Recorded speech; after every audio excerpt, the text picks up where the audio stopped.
Hello बच्चों, let's see the question. The question says these questions consist of two statements each. So हमें कहा गया है कि ये जो क्वेश्चन है इसमें हमें दो स्टेटमेंट्स गिवन है which is statement 1 and statement 2.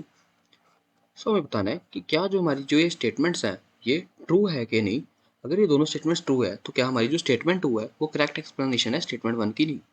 सबसे पहले अगर हमने स्टेटमेंट 1 देखें तो यहाँ हमें कहा गया कि barium sulphate is insoluble in water. तो हमें कहा कि क्या हमारा जो बेरियम सल्फेट है वो इनसॉल्युबल वाटर में है.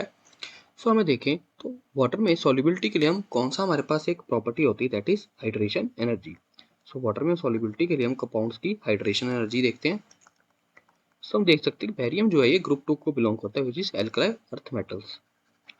सो अगर हम उसमें देखें तो हमें पता है कि जो हमारी हाइड्रेशन एनर्जी है in alkali earth metals it decreases from barium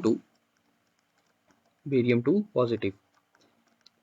ऐसा क्यों होता है क्योंकि हमारा जो कैटायन का साइज है वो इंक्रीज कर रहा है. सो जितना हमारे कैटायन का साइज इंक्रीज करेगा उसका जो वाटर के साथ हमारे जो सल्फेट के साथ रिएक्शन करने की एबिलिटी होगी बिल्कुल कम होती जाएगी. सो जिस कारण हमारी जो due to decrease hydration energy के कम होने के कारण जो सॉल्युबिलिटी और सल्फेट्स की वो बहुत कम हो जाएगी. सो अगर हम देखें तो हाइड्रेशन एनर्जी कम होने के कारण ये वाटर में इनसॉल्युबल हो जाएगा. सो हमारा जो स्टेटमेंट 1 होगा बिल्कुल करेक्ट होगी. स्टेटमेंट 2 में अगर हम देखें तो हमें कहा गया कि lattice energy of barium sulphate is higher than its hydration energy. So हमें कहा गया कि क्या हमारी जो लैटिस एनर्जी है वो बेरियम सल्फेट की ज़्यादा है क्या उसकी हाइड्रेशन एनर्जी से. सो हमें देखा कि जो हाइड्रेशन एनर्जी है वो बेरियम सल्फेट की अपने ग्रुप में सबसे कम है क्योंकि इसका साइज सबसे ज़्यादा अपने ग्रुप में.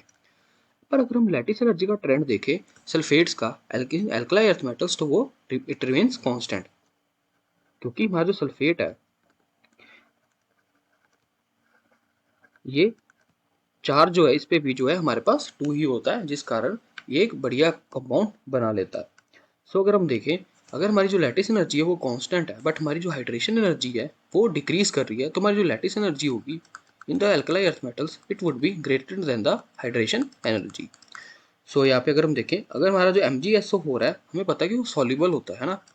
सो उसकी हाइड्रेशन एनर्जी ज़्यादा होगी हमारे बेरियम सल्फेट से बट जो लैटिस एनर्जी होगी वो नियरली दोनों की सेम होगी ड्यू टू सेम चार्ज. हमारा जो स्टेटमेंट 2 होगी वो बिल्कुल करेक्ट होगी. सो अगर अपने ऑप्शंस देखें तो हमारा जो ए ऑप्शन होगा बिल्कुल करेक्ट होगा.